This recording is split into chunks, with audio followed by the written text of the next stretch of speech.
Welcome back. You're still watching VIP Access with me, Des. I Am Number 4 is the first major Hollywood vehicle for 20-year-old British actor Alex Pettyfer, whose highest profile role to date was in 2006's Stormbreaker.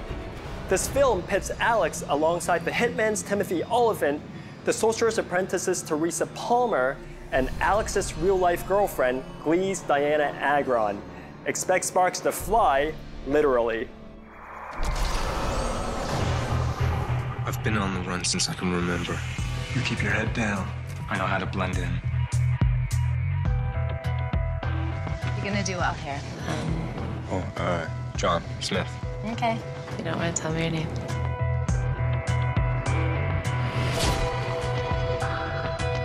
What's this?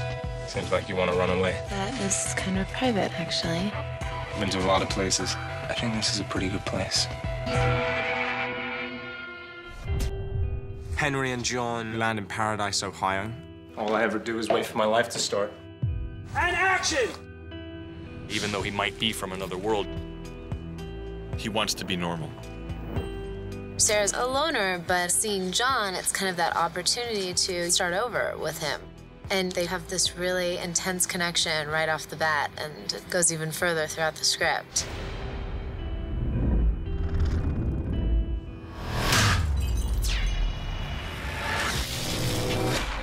The 9 were all given certain powers, but they're not really sure what powers they're going to get. He develops his powers through the emotion that he feels with Sarah. They're here. You need to find the others. Who are you? Number 6. I played another one of the 9 aliens, and she's been preparing herself for this battle. I've been looking for you. You can't stop what's coming. It's time to leave. I'm not leaving. No! Sarah! You have no idea how many have made sacrifices so you could live. You have no idea what I'm capable of. It has the love story, it has the action. I'm not gonna let anyone hurt you. And it's just really exciting to be a part of it.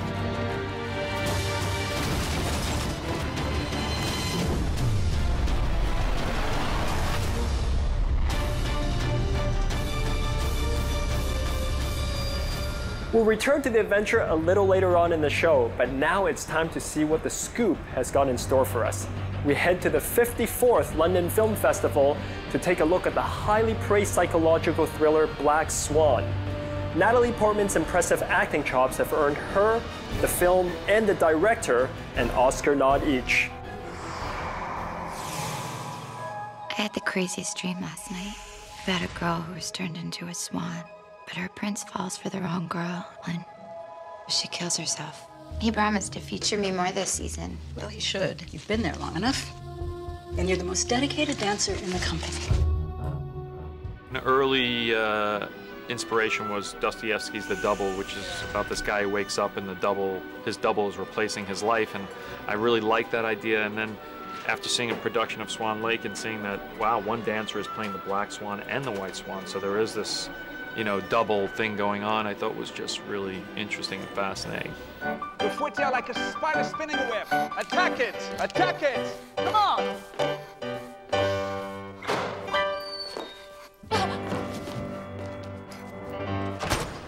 Really the most extreme experience I've ever had. Because I think I've probably had things that were as emotionally challenging, but to have the physical component side by side was very extreme. I didn't know she could do it. I mean, I was really worried about the physicality. I should have cast a dancer or something. There's no way she'll be able to do it, but she did it. She worked really hard and she became an amazing dancer.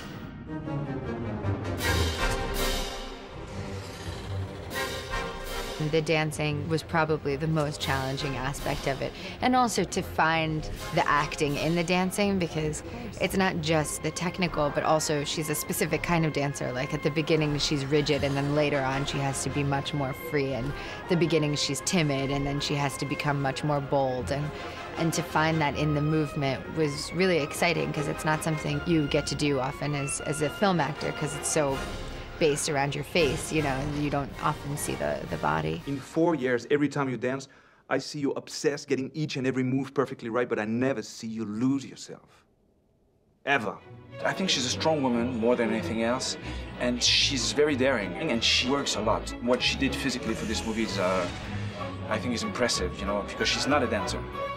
And in the movie, she is a dancer. And when you know what dance is all about, you know that there's a lot of work behind that. Watch the way she moves. Imprecise, but effortless. She's not faking it. Once we started shooting and the rehearsal period before with the dancers, surrounded by dancers, so you really get to hear everything. And also there's great books, biographies and autobiographies of ballerinas that were very, very helpful. Please believe me. Sweet girl, sweet girl. What happened to my sweet girl? She's gone!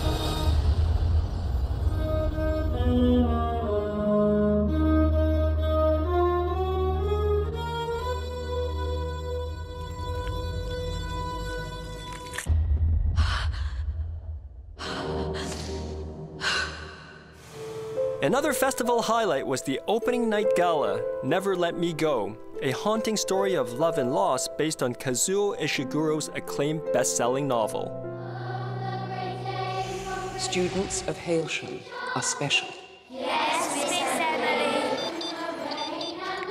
Keeping yourselves well, keeping yourselves healthy inside, is of paramount importance.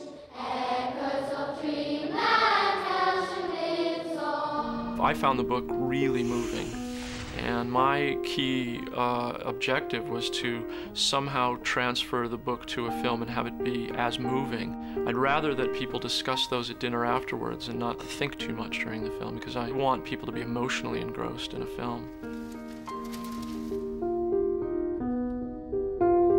We were moved from Hailsham at 18. Tommy, Ruth and I. Exactly how much experience have you guys had with the outside? Quite a lot. We haven't. Drinks? 5 Cokes, please. The film is a sort of a triangular love story between these 3 people, and they needed to all harmonize in the way that they behaved and the way that they functioned in the story. These 3 actors, Andrew Garfield and Carey Mulligan and Keira Knightley, they all approach their work with equal commitment and professionalism and talent, but they all come at it from a slightly different way. They all approach it differently, and I think that created that kind of chord I was looking for. It's set in an alternative reality. And with these characters, they've been institutionalized. So when you're doing that we wanted to make sure that there was a strangeness to all of them, and yet we wanted their humanity to shine through. So, you know, it was a very careful balancing act. But again, I mean, that's what's fun. You know, you set parameters for yourself, you work within those, and that's cool. You don't like the fact that Tommy and I are friends with Chrissy and Rod, whereas you hardly speak to anyone. No. You're not right. So not right? We took our cue from Ishiguro. There's a dynamic in his novels that's very clever. He has the narrator say, I'm about to tell you something very important, and then you only find out about half of it. And then you want to know the next half, and then they say, oh, no, I'm going to tell you something completely else. And then you get only half of it again, and it's a brilliant technique of sort of leading the viewer along, or the audience along, or the reader along. We are modelled on trash. We're in love. It's true love. It's verifiable. We didn't have to look into your souls. We had to see if you had souls at all. It's a love story. It's about friendship. I think it's also about people coming to terms with their own mortality. So I think that's really exciting, and it does challenge the audience. It demands that you think about things, and I think that's all right.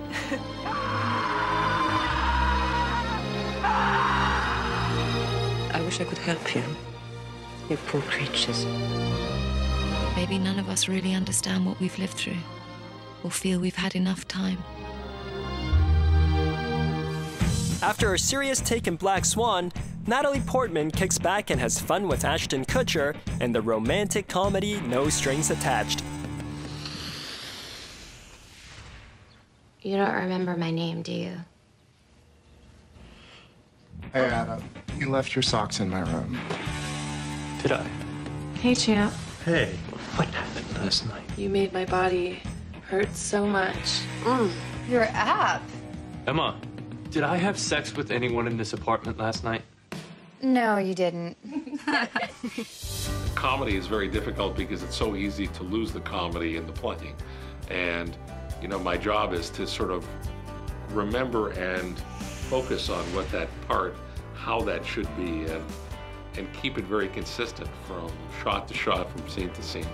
I just passed out on your couch. Yeah, you were naked and crying. Do you like her? I can't date her. She's my oldest friend. The first time that I had read a romantic comedy where the girl got to be different than what you usually see, I thought it was a really funny character. What I need is someone who's gonna be in my bed at 2 a.m. who I don't have to lie to or eat breakfast with. I hate breakfast. I always want to try different things, you know. I don't like to repeat myself. I try and do something different every time, so I just different roles that stretch me in new directions. I attached her as the actress, and I also said, you know, why don't you become an executive producer and help us finish the script and develop it? And she's very smart, and I need smart people to help me make this movie and make it the great movie that it can be.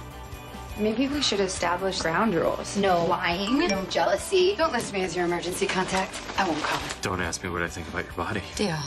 I can't focus on my porn with all this real sex going on around me. This really original story that asks the question, can these friends be sex friends? The whole problem is the strings aspect of this whole thing. It's like no strings attached, but there are strings, and those strings are expectations. So if you took that out, then yes. You probably shouldn't snuggle. Yeah, that just felt wrong.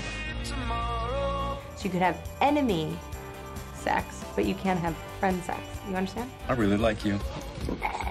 You always find these perfect guys, and then you're like, it'll never work. I think monogamy goes against our basic biology. Go hook up with someone else. You're kidding.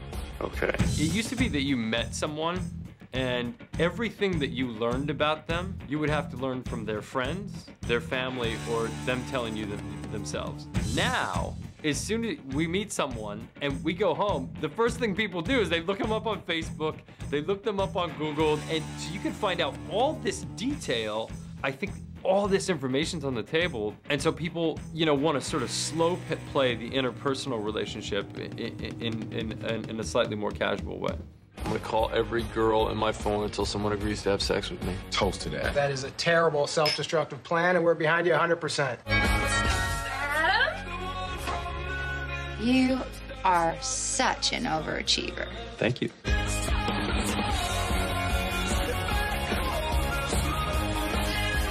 Go on a date with me. One date. Why can't we just have sex? For more of those interviews, be sure to log on to our Facebook page at facebook.com/StarMoviesVIPAccess. Right now, it's time for a break, but don't touch that remote, because we'll be right back with more from I Am Number 4.